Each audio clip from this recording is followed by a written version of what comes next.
যে নির্বাচন কমিশনের আসলে রিমোট কন্ট্রোলটা এটা অন্য জায়গায়। এই নির্বাচন কমিশনের রিমোট কন্ট্রোল এটা আগারগাঁও নাই, এটা অন্য কোনো জায়গা থেকে পরিচালিত হয়। আমরা যখনই তাদের সাথে কথা বলি মনে হয় এই ডিসিশনটা এটা তারা নিজেরা নেয় না, এই ডিসিশনটা তাদেরকে চাপিয়ে দেওয়া হয় এবং তাদেরকে আসলে এই ডিসিশনটা নিতে বাধ্য করে।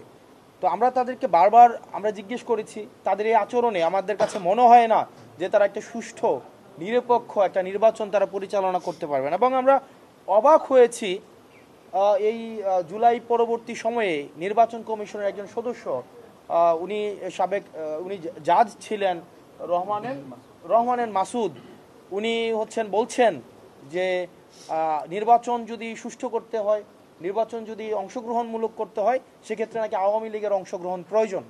মানে আপনি দেখেন এই পর্যায়ে উনি এই ধরনের কথা বলছেন, যে আমি নাম ধরেই বলছি যে উনি বলেন আওয়ামী লীগের নাকি অংশগ্রহণ প্রয়োজন।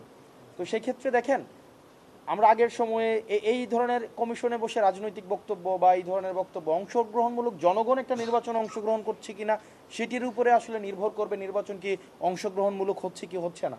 তো সেই জায়গা থেকে আমরা নির্বাচন কমিশনের বর্তমান এই যে কার্যক্রম মার্কা নিয়ে আপনারা যে এই আচরণটা নির্বাচন কমিশনের দেখছেন, সারা জাতি দেখছে যে নির্বাচন কমিশন যেই ধরনের স্বেচ্ছাচারী, আমরা তো বললাম একটা ইনস্টিটিউশনাল অটোক্রেসি তৈরি করেছে। এবং তাদেরকে যখন আমরা জিজ্ঞেস করেছি কেন দিবেন না, এটার আইনগত ব্যাখ্যাটা কি, তারা বলছে যে ওই আসে না যে আজকে আমার মন ভালো নেই, যে মন চাইলেও না দিলাম না, এই টাইপের একটা, যে ওনারা ব্যাখ্যা দিবেন না। মানে উনি জনগণের অর্থে পরিচালিত একটি প্রতিষ্ঠান, একটা সাংবিধানিক প্রতিষ্ঠান, সেটার কার্যক্রম বা সিদ্ধান্ত কি গ্রহণ করছে বা করছে না সেটার ব্যাখ্যা ওনারা জনগণের সামনে প্রকাশ করবেন না।